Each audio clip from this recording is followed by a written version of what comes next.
Students, कैसे हैं आप लोग? अच्छे होंगे। देखिए, आज हम बात करेंगे कॉम्बिनेशन ऑफ रेजिस्टेंसेस की, कि रेजिस्टेंस को किस तरह से कंबाइन करना चाहिए।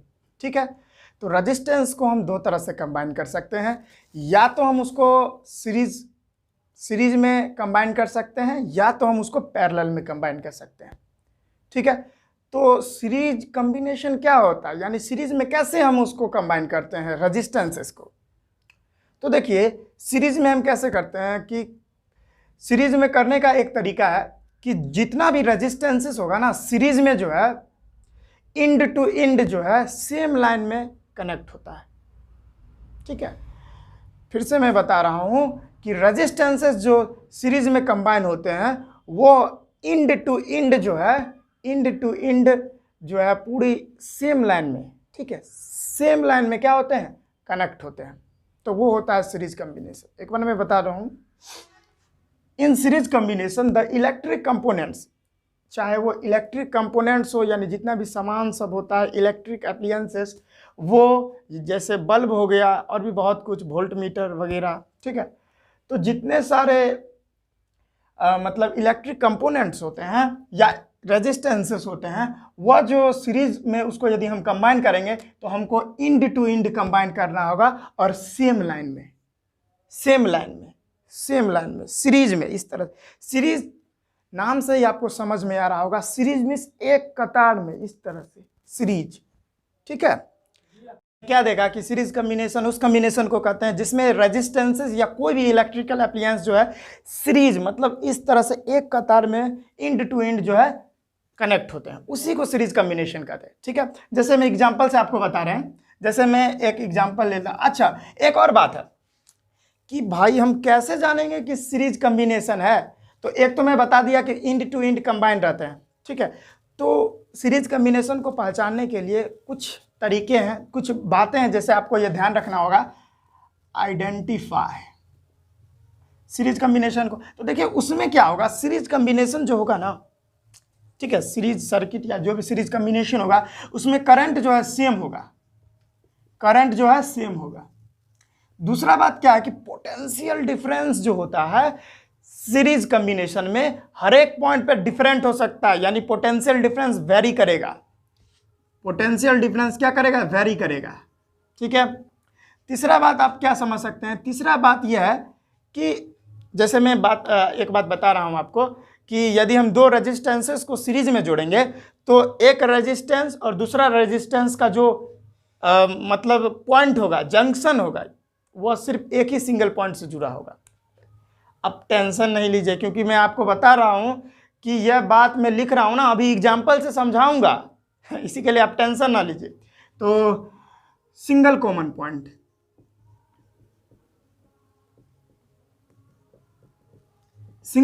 पॉइंट से जुड़ा होता है रेजिस्टेंसेस। ठीक है, जैसे अभी मैं आपको एग्जाम्पल से बता रहा हूं, जैसे ये देखिए यहां पे बैटरी होगा, आपको पता है, जो पोटेंशियल देता है यानी करंट। अब देखिए ये रेजिस्टेंस है, ये दूसरा रेजिस्टेंस और ये तीसरा रेजिस्टेंस। ठीक है, अब देखिए, अब आपको मैं इसको मान लेता हूं R1, इसको मान लेता हूं R2, इसको R3, ये सारे रेजिस्टेंसेस है। अब आपको अच्छे से समझ में आएगा। देखिए इस तरह से रेजिस्टेंसेस एक कतार में जब जुड़े रहेंगे रेजिस्टेंसेस, तब वो सीरीज कॉम्बिनेशन में जुड़ा हुआ है। ठीक है, ये सीरीज कॉम्बिनेशन में जुड़ा हुआ है। अब मैं आपको ये पॉइंट का मतलब समझा रहा हूं, सिंगल कॉमन पॉइंट क्या होता है। सिंगल कॉमन पॉइंट कहने का मतलब ये देखिए, ये रेजिस्टेंस R1 है, ये रेजिस्टेंस R2 है, ये दोनों जो है सिंगल कॉमन पॉइंट से मिलता है। ठीक है, ये दोनों जो है सिंगल कॉमन पॉइंट से मिल रहा है, मतलब ये दोनों रेजिस्टेंसेस का कॉमन पॉइंट कितना है, सिर्फ सिंगल कॉमन पॉइंट है। देखिए आप देख सकते हैं, ये R1 और ये R2, इसका कॉमन पॉइंट सिर्फ एक ही है। अगर मैं पैरेलल की बात करूंगा ना तो उसमें बहुत सारे हो जाएंगे, मतलब उसमें देखेंगे हम लोग, लेकिन इसमें आप देख लिए कि सिंगल पॉइंट मतलब कॉमन पॉइंट सिंगल ही होगा। अब पैरेलल में दो हो जाता है। ठीक है, वो भी आपका मैं अभी इसके बाद चर्चा कर रहा हूं। ठीक है, तो ये बात है, तो ये सीरीज कॉम्बिनेशन हो गया। ठीक है, अब मैं बता रहा हूं, ये बात तो आप समझ गए, सिंगल कॉमन पॉइंट होता है। अब दूसरा बात यह है कि करंट जो है ना, मान के चले ये प्लस ये माइनस, करंट इधर से इधर फ्लो करेगा, ठीक है। तो ये करंट हो गया आई।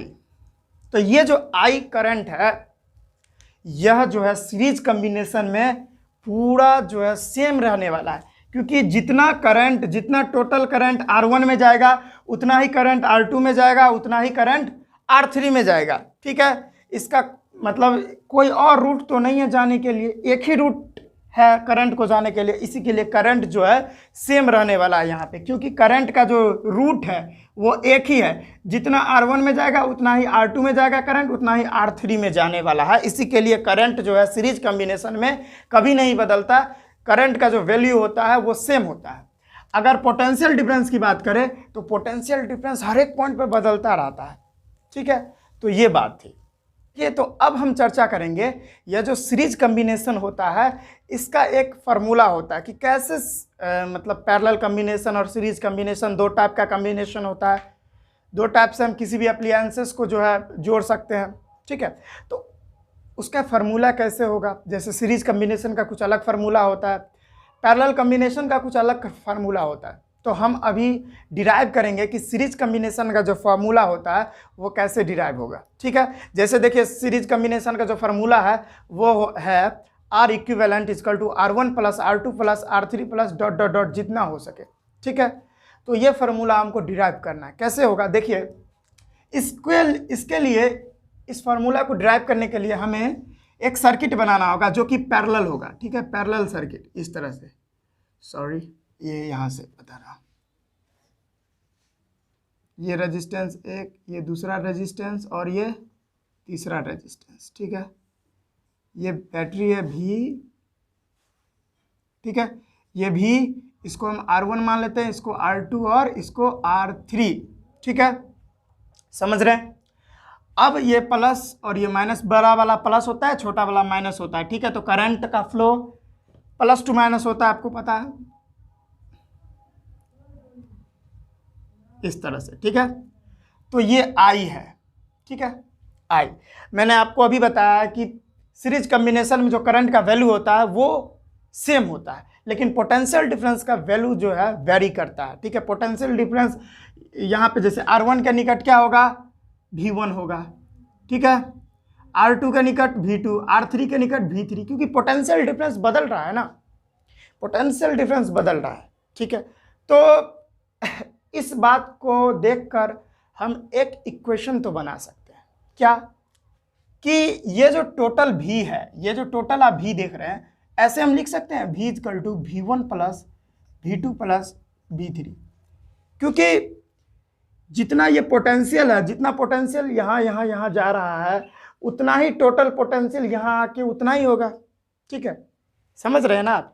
V equal to V1 plus V2 plus V3, चाहे ये पोटेंशियल का वैल्यू बदल जाए लेकिन टोटल पोटेंशियल तो भी ही होगा ना, इसी के लिए मैं इस इक्वेशन को लिखा हूँ V equal to V1 plus V2 plus V3।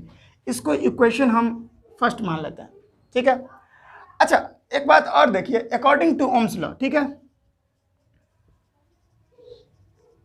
According to Ohm's law हम लोग क्या जानते हैं, ओम्स लॉ के अनुसार हम लोग जानते हैं V इक्वल टू IR, ठीक है, V इक्वल टू IR। अब इसको इक्वेशन हम लोग सेकंड मान लेते हैं, ठीक है। अब आप ध्यान दीजिए, ठीक है, ये R1 के निकट जो है कितना पोटेंशियल है, V1 है, R2 के निकट V2 पोटेंशियल, R3 के निकट V3 पोटेंशियल। यानी हम लोग देख रहे हैं कि हर एक रेजिस्टेंस पर जो है पोटेंशियल का वैल्यू बदल रहा है, यानी सीरीज कॉम्बिनेशन में यह क्या है, सीरीज कॉम्बिनेशन है, ये सीरीज कॉम्बिनेशन है क्योंकि यह एक कतार में जुड़ा हुआ है, इंड टू इंड, ठीक है। ये सीरीज कॉम्बिनेशन है। सीरीज कॉम्बिनेशन में पोटेंशियल हर एक पॉइंट पर जो है डिफरेंट होता है, ठीक है। तो यहाँ भी मैंने वही लिखा है, ठीक है। तो R3 के निकट V3 है, तो मैं एक बात लिख सकता हूँ, और ये जो करंट आप देख रहे हैं, करंट, इसका वैल्यू कांस्टेंट है सीरीज कॉम्बिनेशन में, यानी बदल नहीं सकता, ये एकदम फिक्स्ड है। तो मैं एक यहाँ पे लिख सकता हूँ V1 इक्वल टू IR1, इसको इक्वेशन थर्ड मान लेते हैं। क्यों, क्योंकि V1 के निकट रेजिस्टेंस कितना, R1, और करंट तो कांस्टेंट है, तो V1 इक्वल टू IR1, ठीक है। सिमिलरली इसी तरीके से हम IR2 लिख सकते हैं, ठीक है। V3 is equal to IR3, equation 5, ठीक है। आपको समझ में आया होगा, क्योंकि करंट जो है, करंट का वैल्यू जो है वो फिक्स्ड है, इसी के लिए मैं लिख रहा हूं। अगला बात हम क्या लिख सकते हैं, अब देखिए, putting the value of V, V1, V2 and V3 in equation first we get. अब देखिए, V का वैल्यू, V1 का वैल्यू, V2 का वैल्यू और V3 का वैल्यू हम लोग इक्वेशन फर्स्ट में डालेंगे, ठीक है। तो वही मैं डाल रहा हूं। तो देखिए, V का वैल्यू है, देखिए ये V का वैल्यू I इंटू आर है, तो क्या लिखेंगे, I into R equal to V1 यानी IR1 प्लस V2 का वैल्यू यहाँ पे देखिए IR2 प्लस में V3 का value IR3, I into R3, ठीक है। अब देखिए हम क्या लिख सकते हैं आगे, I जो है सब में कॉमन ले लेंगे। I क्या, देखिए I सब में है ना, तो I हम कॉमन ले लेंगे, तो IR1 plus R2 plus R3, ठीक है। अब देखिए I से I कट हो जाएगा, तो R इक्विवेलेंट, यानी इक्विवेलेंट में क्यों लिख रहा हूं कि इस तीनों को मिलाकर ये पूर रहा है, इसी के लिए हम इक्विवेलेंट लिख रहे हैं। तीनों रेजिस्टेंसेस मिला के ये एक खुद का रेजिस्टेंस है, तो R1 plus R2 plus R3, यही मेरा क्या था, ये फॉर्मूला प्रूफ करना था, और ये प्रूफ हो चुका है। यहां देखिए यही प्रूफ करना था, ये प्रूफ हो गया है, ठीक है। अगर मैं इसका जनरल फार्मूला की बात करूं, अगर मैं इसके जनरल फार्मूला की बात करूं, तो यहां मैं लिख रहा हूं,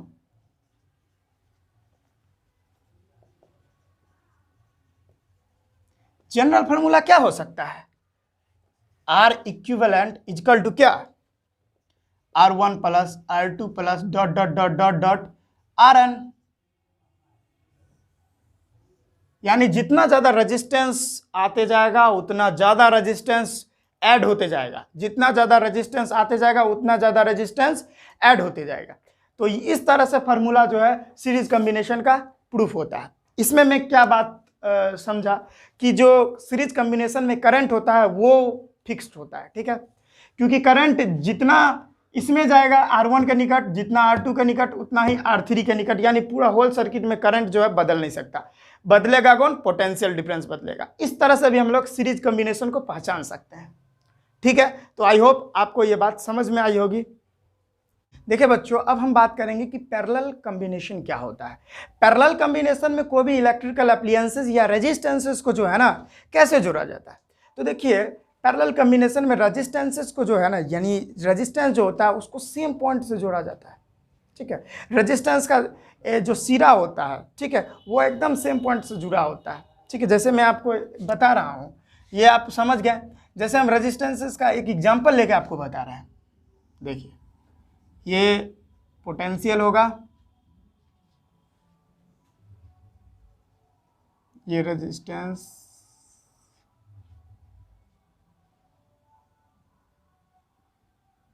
इस तरह से, ठीक है।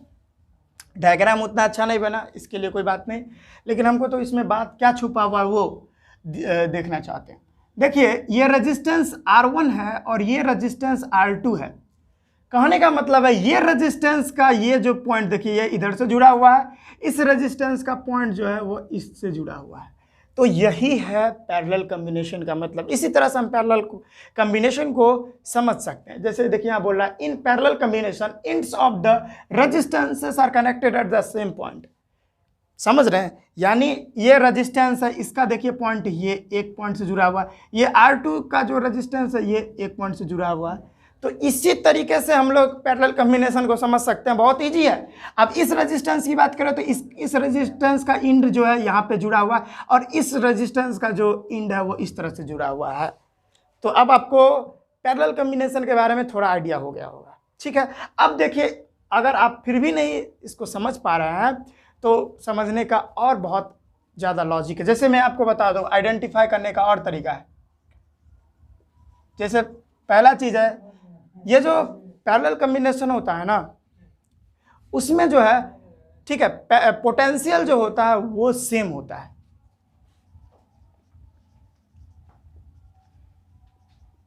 पैरेलल कॉम्बिनेशन में पोटेंशियल सेम होता है। दूसरा पॉइंट हम क्या होता है कि करंट जो होता है वो डिफरेंट होता है। क्यों? तो मैं आपको बता रहा हूं। देखिए ये करंट हो गया, तो देखिए ये करंट हो गया, ये आई, यहां से जो करंट निकला यानी बैटरी से करंट जो निकला यहां गया। अब देखिए करंट के पास दो रास्ते हो जाएंगे। यहां पे देखिए करंट इधर से जाएगा, इधर से जाएगा, तो थोड़ा करंट इधर और थोड़ा करंट इधर, यानी करंट के पास दो रास्ते। और मैं बता रहा हूं कि अब तो करंट डिफरेंट हो रहा है ना, क्योंकि इस रेजिस्टेंस में करंट का कुछ अलग वैल्यू जा रहा होगा, इस रेजिस्टेंस में कुछ अलग करंट जा रहा होगा। इसी के लिए बात ये कहा जाता है कि पैरेलल कॉम्बिनेशन में जो करंट का वैल्यू होता है वो डिफरेंट होता है। ठीक है, तो हम क्या लिख सकते हैं? करंट जो होता है वेरी करता है। समझ रहे हैं ना? क्योंकि यहाँ पे जो करंट जो डिवाइड हो रहा है, यानी इसको हम I1 बोल सकते हैं, इसको I2 बोल सकते हैं। ठीक है, ये बात हो गई। तीसरा बात हम लोग क्या जान सकते हैं कि यहाँ पे जो है दो कॉमन पॉइंट होता है रेजिस्टेंसेस का, एक ये और एक ये। ठीक है, टू कॉमन पॉइंट। क्यों? हमने क्या पढ़ा था सीरीज कॉम्बिनेशन में कि दो रेजिस्टेंसेस के बीच का कॉमन पॉइंट एक ही था वहां पे, लेकिन पैरेलल कॉम्बिनेशन में दो रेजिस्टेंसेस के बीच का कॉमन पॉइंट दो है, एक ये और एक ये। तो ये बात आपको बहुत अच्छे से समझ में आई होगी। एक नजर आप इसको देख लीजिए, ठीक है, या स्क्रीनशॉट कर सकते हैं। ठीक है, ओके। तो अब हम बात करेंगे कि ये जो पैरेलल कॉम्बिनेशन होता है उसका जो फॉर्मूला होता है वो जो है किस तरह से डिराइव करे। उसका फॉर्मूला होता है 1/R equivalent equal to 1/R1 plus 1/R2, या जितना भी रेजिस्टेंस है वो जुड़ते जाएगा। ठीक है, n टाइम्स जुड़ते जाएगा। तो उसको हम कैसे डिराइव करें? तो आइए, तो हम इसको प्रूव करने के लिए हम एक डायग्राम, सर्किट डायग्राम बनाएंगे इस तरह से। सॉरी ये देखिए, ठीक है, ये V है पोटेंशियल डिफरेंस जो देता है बैटरी, ये प्लस ये माइनस। ठीक है,